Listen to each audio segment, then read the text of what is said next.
Televidentes de Ciudad Bolívar, muy buenos días, bienvenidos a Construyendo Sueños. Hoy me dirijo a ustedes desde el Colegio Confederación Brisas del Diamante. Mi nombre es Luis Moreno y me desempeño desde hace algunos meses en esta institución educativa en el área de la orientación escolar. Como tenemos claro y nos interesa que ustedes sepan qué es lo que hace un orientador escolar en una institución educativa, empezaremos por definir qué es la orientación escolar.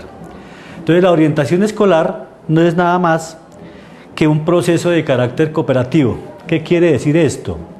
Que no es una labor solamente de una persona, sino que esa labor realmente comienza desde el padre de familia, va con el educador en el aula de clase, se involucra el orientador profesional escolar y entre todos en un trabajo en equipo es que realmente se lleva a cabo ese proceso de orientación escolar.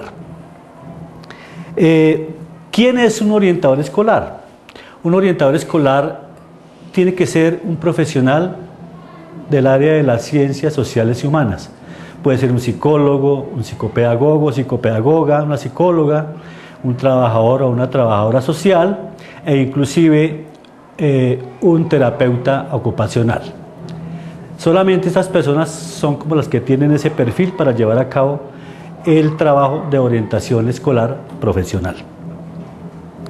Como servicio especializado está estipulado en los artículos 44 y 67 de la Constitución Política de Colombia. Está estipulado también desde la Ley 115 y desde el Decreto 1860 del 94. Entonces, es un área específica, es un servicio que el Ministerio de Educación coloca en las instituciones educativas para que preste ese servicio de asesoría, de tutoría, de búsqueda de estrategias conjuntamente con los demás miembros de la comunidad educativa. ¿Cuál es el objetivo de la orientación escolar? Contribuir al pleno desarrollo de la personalidad de los escolares según lo dispuesto específicamente en el artículo 92 de la Ley 115 y, como les dije anteriormente, del Decreto 1860 del 94. ¿Qué es lo que realmente trabaja un orientador escolar con la población estudiantil? ¿Cuáles son como las problemáticas que se presentan y por la cual se ha diseñado este servicio en las instituciones educativas? Una de ellas es la toma de decisiones personales, es decir, el proceso mediante el cual el estudiante tiene que aprender a definir frente a una problemática qué es lo mejor para darle solución a esa dificultad o a esa problemática. Entonces, la orientación que se hace desde acá es que aprenda a identificar el problema, analizarlo y a mirar como cuáles son las posibles mejores alternativas. Es decir, se muestran caminos, pero solamente quien está interesado en solucionarlo es quien debe definir cuál de esos caminos o de esas trayectorias sugeridas es la mejor. Otra es la identificación de actitudes e intereses. Esto tiene que ver con el proyecto de vida vocacional profesional. ¿Por qué? Si nosotros recordamos cuando éramos chicos, cuando fuimos adolescentes, jóvenes, cuando uno decidía tomar un camino en la vida laboral o en la vida profesional, casi siempre estaba determinado por lo que alguien de la familia quería. Es decir, siempre se miraba como que eso le sirve o eso no le sirve, y lo decía alguien con experiencia, con algún nivel de autoridad dentro de la familia o dentro de la relación familiar. Entonces, ahora orientación escolar se enfoca también en esto de las aptitudes e intereses, invitando y motivando a los escolares, especialmente los de bachillerato, a aprovechar, por un lado, los énfasis que tiene la institución educativa. Por ejemplo, acá, los énfasis son tecnología de alimentos, comercio y gestión empresarial. Esto lo hacen con el SENA, pero hay otras instituciones educativas que tienen convenios con otras universidades de carácter público o privado. Lo importante es que el estudiante bondad institucional la debe aprovechar, independientemente de que sus gustos, sus intereses estén enfocados hacia otra cosa. Entonces, cuando el estudiante viene a orientación escolar, ¿cómo lo invitamos a que identifique realmente qué es lo que le gusta, qué es lo que quiere ser, para dónde va? Entonces, en ese sentido, lo que hacemos es aplicar unos tests, y entre esos tests aplicamos test de inteligencias múltiples, aplicamos ese test de inteligencias múltiples, el de Gardner, muchos docentes lo conocen. Aplicamos cuestionario de actitudes, inventario de intereses personales. Entonces, cuando el estudiante identifica mediante esas herramientas qué es lo que realmente le gusta hacer, qué es lo que le apasiona, qué le gustaría hacer cuando cuando sea mayor de edad. Entonces, eso lo motiva a continuar sus estudios, a darse cuenta que para llegar a ese objetivo, a eso que realmente le gusta hacer, tiene que estudiar. Encuentra unas situaciones, por ejemplo, donde un estudiante le parece que lo mejor que sabe hacer y lo que más le gusta hacer es pegarle patadas a una pelota. Entonces, tiene definido ser, ejemplo, futbolista. Pero entonces, en esta parte de la orientación, en esta etapa, es donde reconoce que para llegar a ser un jugador de fútbol profesional, pues necesariamente tiene que conocer muchas áreas de la formación académica. Otro de los asuntos que trabajamos en orientación escolar es la solución de conflictos y problemas. Entonces, se explica a los escolares que gracias al conflicto, es decir, y eso también los padres de familia tenemos que aprenderlo a manejar. El conflicto es una situación que se presenta en la vida cotidiana de las personas. Es decir, el conflicto es esas situaciones donde no estoy de acuerdo con el otro. Pero no hay que olvidar también que el conflicto se presenta también a nivel interno. Uno puede tener un conflicto, o un chico puede tener un conflicto, justamente porque hay una contradicción entre lo que quiere y entre lo que cree. Entonces es cuando acude a orientación escolar a exponer esa situación, esas dudas que le están motivando o que no le están permitiendo un normal desarrollo de su vida emocional o de su vida académica. Entonces, cuando ese estudiante llega acá, lo que hacemos es mostrarle que el conflicto es importante, que el conflicto siempre va a existir. El conflicto por el cual más se presentan los estudiantes es conflicto entre compañeros, disgustos, no están de acuerdo, y se va del conflicto a un problema, y a un problema que le va a afectar a nivel emocional, pero también a nivel convivencial. Entonces, lo que le mostramos es que los conflictos, como están en la vida cotidiana, simplemente lo que hay es que aprender a identificarlos, a analizarlos y a darle solución. Entonces, esa es la otra parte que trabajamos acá en orientación escolar. Otra de las cosas que hacemos en orientación escolar es la participación en la vida académica, social y comunitaria. Entonces, lo importante que hay que aclararle a los padres de familia y, por supuesto, a los estudiantes, a los niños y a las niñas, es que nacemos como seres humanos, obviamente, pero para ser personas todo es un proceso. Es decir, que podemos llegar a ser adultos, pero no podemos llegar a ser personas si no pasamos por una serie de etapas de reflexión, de contacto con las demás personas, si no aprendemos valores, etc. En ese sentido, se le explica al niño que somos siempre seres humanos inacabados, que siempre estamos en un acercamiento a ser personas, lo que quiere decir que todos, incluyendo los adultos, siempre, en todo momento, estamos aprendiendo a ser personas. Nada se justificaría en la vida profesional de una persona que tenga 2 y 3 títulos cuando no se sabe comportar frente a una comunidad, cuando no se sabe relacionar con otras personas y cuando desconoce ciertos valores para el desarrollo de la colectividad en la cual está inserto. Entonces, en ese sentido, juega un papel importante los valores y el concepto de ser social, el concepto de ser en construcción permanente. Una invitación que hacemos a los padres de familia es que en esta parte de la participación de la vida académica y social, el ser humano, como ser social, no puede dar de lo que no tiene. Es decir, que para participar, para estar con otras personas, para formar parte de la vida social, de la vida académica, siempre hay que estar aportando. Entonces, en la comunidad educativa, por ejemplo, los aportes deben ser de parte de los docentes, de parte de los padres de familia y, por supuesto, de parte de los estudiantes, de parte de los chicos. Entonces, en ese sentido, lo que se pretende es dar de lo que se tiene. Y si uno no es consciente de dar lo mejor, pues siempre va a dar de lo que no se tiene. Por eso la invitación es que escuchemos un poco, analicemos, por ejemplo, canciones como la de Violeta Parra a través de Mercedes Sosa, Gracias a la vida. Son letras muy sencillas, letras que de pronto nos hacen reflexionar y entrar a mirar como cuál es el papel de nosotros como seres sociales. ¿Qué actividades priorizamos los orientadores en nuestro trabajo? Entonces, son temas que además de ser una necesidad dentro de las comunidades educativas, específicamente dentro de la niñez, dentro de los adolescentes, dentro de los jóvenes, es la educación sexual. En este punto hacemos un llamado a los padres de familia, más adelante cuando les cuente lo de Escuela de Padres, es la importancia que tiene de hablar de educación sexual con los hijos.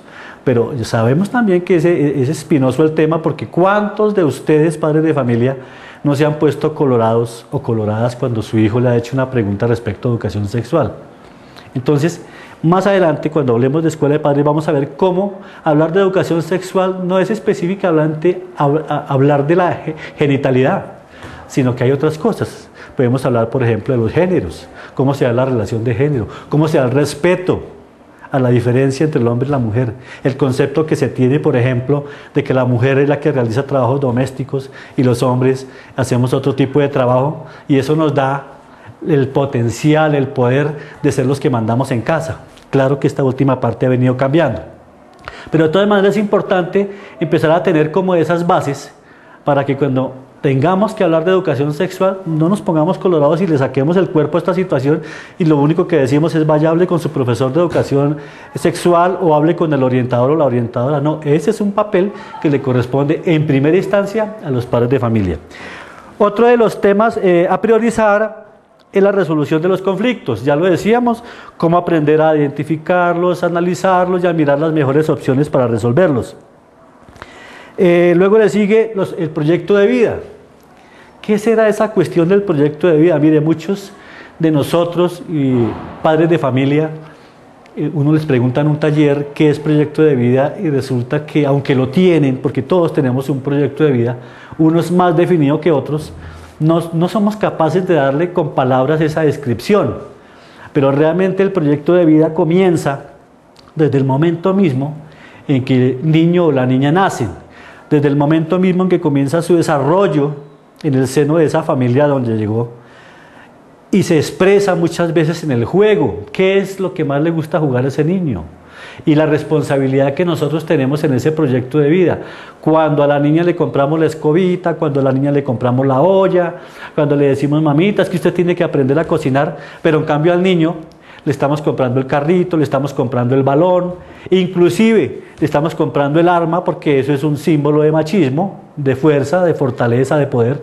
Entonces le estamos diciendo al niño que él tiene un proyecto de vida definido por esas fortalezas que yo le estoy dando desde la cultura, y lo mismo a la niña. Entonces eso hay que repensarlo, porque realmente tanto el niño como la niña tienen socialmente los mismos derechos y los mismos deberes.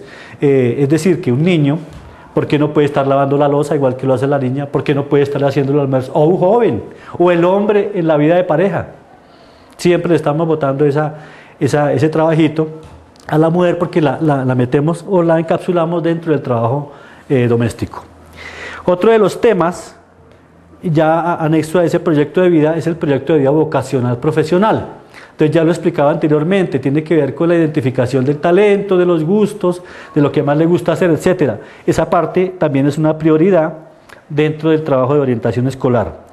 Lo otro es un tema demasiadamente importante, pero que de pronto, por las urgencias que da el trabajo de los docentes, de los orientadores, emanadas de obligaciones que tienen que ver con la institución, hemos como dejado de lado un poquito, que es la comunicación al interior de la familia y la influencia que tienen los medios de comunicación en los comportamientos de los adultos, pero más en los comportamientos de los niños, las niñas y los adolescentes. Entonces, esa es otra prioridad que nosotros los orientadores le tenemos que dar, porque muchas de las conductas que se vienen presentando en los niños, las niñas y los jóvenes tiene que ver con la televisión. Y para que quede claro y los padres de familia lo entiendan, les voy a poner algunos ejemplos. Y para que ustedes se cuestionen, se hagan esa pregunta. ¿Qué influencia está dejando, por ejemplo, en los niños, las niñas y los jóvenes series pasadas por televisión como la vida de Pablo Escobar? ¿Qué influencia está dejando en los niños, las niñas y los adolescentes series como El Capo, Guerra y Paz, etcétera? Uno se da cuenta que eso tiene que ver con antivalores, o sea, cosas que reducen, minimizan eso por lo cual estamos todos los días, ustedes padres de familia, nosotros luchando, los valores. Entonces, uno nota, por ejemplo, cuando el niño ha plagiado un trabajo o el joven ha plagiado un trabajo, pues eso es trampa, eso es un antivalor. Pero ¿de dónde adquiere, digamos, esas creencias de creer que es el más vivo y que es el abeja? Pues de las series. Y además de eso, si nosotros le sumamos algunas conductas nuestras en la casa, pues estaríamos reforzando esas conductas negativas, esos antivalores a través de nuestras propias conductas. La mentira, por ejemplo, el egoísmo, el pensar que es primero yo, segundo yo y después me importa lo demás. Cuando somos parte de una comunidad, tenemos que aprender a desarrollar y practicar el valor de la solidaridad. Entonces, todo este tipo de series, todo este tipo de programas, es muy importante que si los niños los ven, que si los jóvenes los ven, la responsabilidad de los adultos, y eso es lo que trabaja la orientación escolar, se haga un acompañamiento. Que si se ve la serie, hagamos seguidamente un análisis y una reflexión sobre qué nos acaba de mostrar esa serie. De lo contrario, estaríamos dejando a nuestros jóvenes, a nuestros niños y a nuestras niñas a merced de lo que la ideología y la cultura foránea nos está dejando a través de los medios. Y por último, otra de las prioridades que se trabajan en orientación escolar es la identificación y tratamiento de las alertas biopsicosociales. ¿Qué es eso de las alertas biopsicosociales? Entonces, para que ustedes, padres de familia, cuidadores, adultos cuidadores, lo entiendan. Esto tiene que ver, por ejemplo, con el maltrato. ¿Cómo estamos educando los papás, los adultos, a los niños, las niñas y los jóvenes? ¿Qué tipo de modelo le estoy presentando yo de mi conducta? Vuelvo y repito, si yo miento, si yo soy egoísta, si yo soy tramposo, eso está en el marco de las pautas de crianza. Si yo le muestro eso a los niños, pues seguramente los resultados se van a ver no solamente al interior de la familia, sino que lo más delicado es que ese niño va a mostrar esas conductas disruptivas allá en el colegio, aquí en el aula de clases. Alertas, otras alertas psicosociales para que ustedes las conozcan más o menos todas. Trabajamos cuando encontramos anorexia, por ejemplo, problemas de alimentación, problemas de sueño, cuando encontramos conducta o ideación suicida, cuando encontramos violencia familiar. Todo esto, ¿cómo afecta el normal desarrollo académico de un niño o de una niña? Cuando el docente identifica que en la clase hay una niña aislada, una niña que no llega a participar, una niña que no copia, una niña que no trae tareas, que no trae su uniforme debidamente como lo exige la institución, que se cita a ese padre de familia y jamás viene. Y cuando viene con los peores afanes, porque tiene que trabajar, porque tiene que ir a hacer el rebusque, porque es muy pobre, etc. Entonces, todo ese tipo de cosas trabajamos desde orientación escolar, pero vuelvo y repito, este es un trabajo que se tiene que hacer mancomunado con los docentes, con las directivas, pero para que eso dé resultados, usted, padre de familia, debe estar allí cuando se le solicite. Esto a grandes rasgos lo que son las alertas biopsicosociales, que se constituyen en todo aquello que representa una amenaza para el normal desarrollo del nivel académico del estudiante, de su calidad de salud, de su calidad de vida. Esto está muy relacionado con la salud. ¿Cómo surgen las funciones en orientación escolar? Lo primero es porque la norma no lo dice.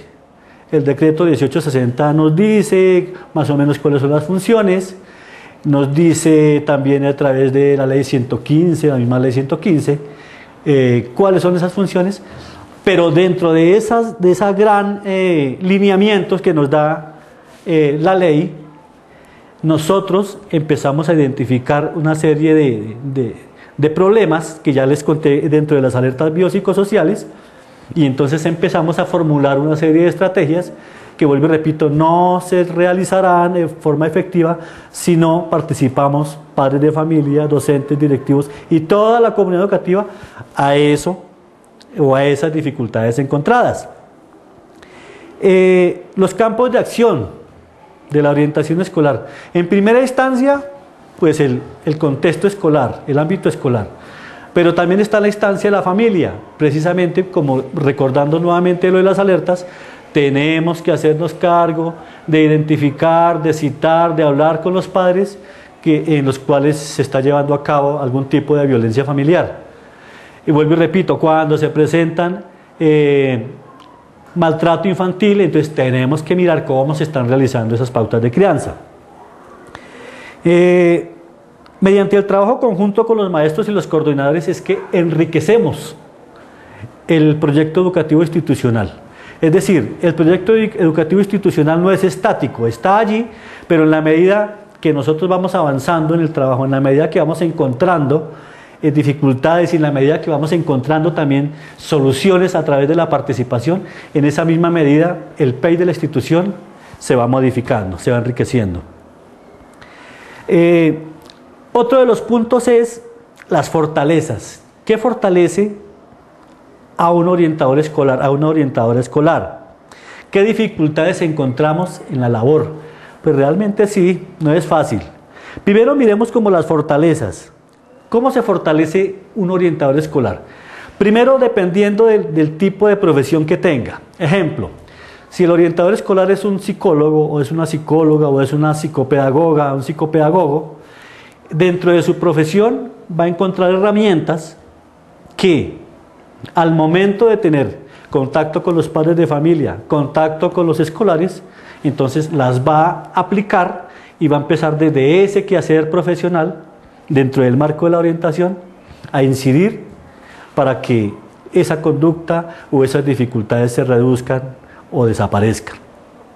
Algo que se me olvidaba de decirles es que no está dentro de las alertas biopsicosociales, pero sí es una dificultad que se presenta de forma permanente, son las dificultades de aprendizaje. Dentro de las dificultades de aprendizaje, la experiencia nos ha mostrado que son muy pocas, son muy mínimas la cantidad de escolares que de pronto tengan realmente dificultades de carácter cognitivo y que tengan que ser atendidos desde el punto de vista clínico. El hospital local, el Hospital de Vistahermosa, nos ha proporcionado una herramienta bien importante, que es la prueba para tamizaje de los niños de primaria, y en la práctica hemos encontrado que realmente lo que los niños y las niñas no saben trabajar es el tiempo, es decir, no saben cómo aprovechar su tiempo en contrajornada. Al no saber aprovechar el tiempo en contrajornada, nos está diciendo además, y también en la experiencia lo hemos verificado con los padres de familia, con ustedes, es que no tienen el tiempo o por alguna circunstancia no están realizando un acompañamiento efectivo en la realización de esos compromisos académicos que tienen los niños y las niñas. Es decir, hay muchos niños que vienen a la escuela sin hacer las tareas propuestas el día o los días anteriores. Hay muchos niños que no traen sus instrumentos de trabajo. Hay muchos niños que no traen los trabajos dejados con bastante tiempo de anterioridad. Entonces, los padres o no tienen el tiempo para hacer el acompañamiento, o las personas con las cuales ustedes han depositado la confianza para que acompañen a los niños en estas tareas, no lo están haciendo. Por eso la invitación es que el niño, los niños, las niñas tienen el tiempo o por alguna circunstancia no están realizando un acompañamiento efectivo en la realización de esos compromisos académicos que tienen los niños y las niñas. Es decir, hay muchos niños que vienen a la escuela sin hacer las tareas propuestas el día o los días anteriores. Hay muchos niños que no traen sus instrumentos de trabajo. Hay muchos niños que no traen los trabajos dejados con bastante tiempo de anterioridad. Entonces, los padres o no tienen el tiempo para hacer el acompañamiento, o las personas con las cuales ustedes han depositado la confianza para que acompañen a los niños en estas tareas, no lo están haciendo. Por eso la invitación es que el niño, los niños, las niñas, los jóvenes, los adolescentes necesitan de esa autoridad. Óigase bien, autoridad y no autoritarismo. Una autoridad que les permita adquirir confianza en sí mismos y que les permita cumplir con los compromisos por los cuales se han inscrito y se han matriculado en la institución educativa. Porque es que esa es la otra cosa que también los padres de familia han desconocido. Cuando sus hijos han llegado, por ejemplo, a la institución, a Confederación Brisas del Diamante, aquí se les ha entregado un texto, un manual de convivencia. Y realmente hemos hecho un sondeo donde nos damos cuenta que los padres no están revisando, no están leyendo ese documento, y es ahí, en ese documento, donde se ve cuáles son sus obligaciones, cuáles son nuestras obligaciones como docentes, como orientador, como directivas, pero también cuáles son las obligaciones del padre de familia y del escolar.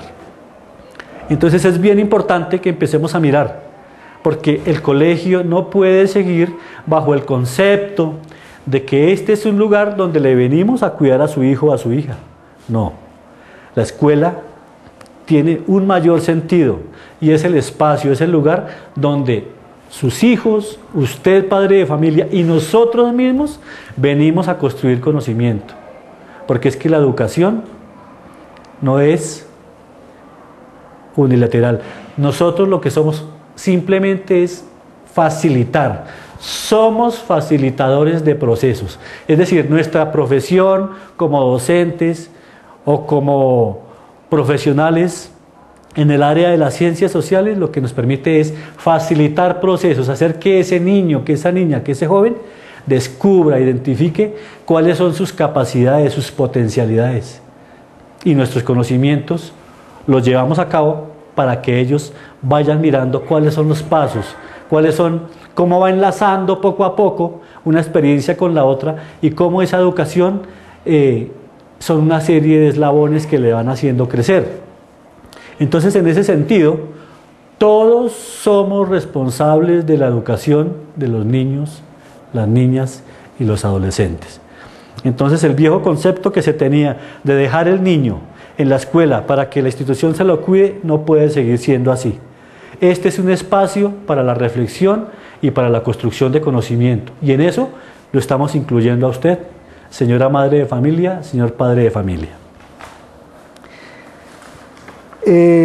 Ya para terminar esta primera parte, quiero contarles cuáles son las grandes dificultades que tiene la orientación escolar frente a esa gran tarea que es formular estrategias, hacer acuerdos y llevar a cabo toda esta serie de contactos, de articulaciones por el bien de los niños, las niñas y los jóvenes. La primera es que cuando se cita a un padre de familia, cuando yo cito al padre de familia de manera urgente, porque descubrí o identifiqué que su hijo de 12 años aparenta estar consumiendo alguna sustancia alucinógena, pues si usted no viene, el colegio no le puede ayudar a solucionar completamente la situación al niño. Si usted no viene para que sepa qué hace ese niño después de que sale de acá del colegio, qué hace en contrajornada, con quién se encuentra, a dónde va. Si usted no viene, pues sencillamente nosotros lo único que haremos será identificar el caso y tendríamos entonces que remitirlo a alguna de las instituciones que tienen que ver con este tipo de conductas en los niños, las niñas y los jóvenes. Y entonces después usted se va a dar cuenta que su niño no está en el colegio porque posiblemente tuvo que ser llevado a otra institución. Por eso es importante, cuando la institución le haga el llamado, por favor, venga, Venga, sabemos que no es muy fácil venir, sobre todo cuando se está trabajando, pero también sabemos que constitucionalmente los padres de familia, cuando tienen sus hijos en una institución educativa, se les debe dar el permiso para venir. Y si trabajan por su propia cuenta, con mayor razón, hay que hacer un pequeño sacrificio, porque yo creo, y eso cree la institución educativa, y eso cree el Estado también, no hay nada más importante que los niños y las niñas y los adolescentes. Otra de las dificultades que encontramos acá en la realización de nuestros trabajos es como la distancia que a veces se presenta entre los docentes y los orientadores. Sí, esto también se tiene que ir reduciendo en la medida en que nos vayamos acercando en la cualificación de esas estrategias. Hasta aquí hemos contado más o menos qué es lo que hace un orientador escolar y cuáles son como las funciones que giran en torno a las necesidades de los niños, las niñas, los adolescentes y ustedes, padres de familia.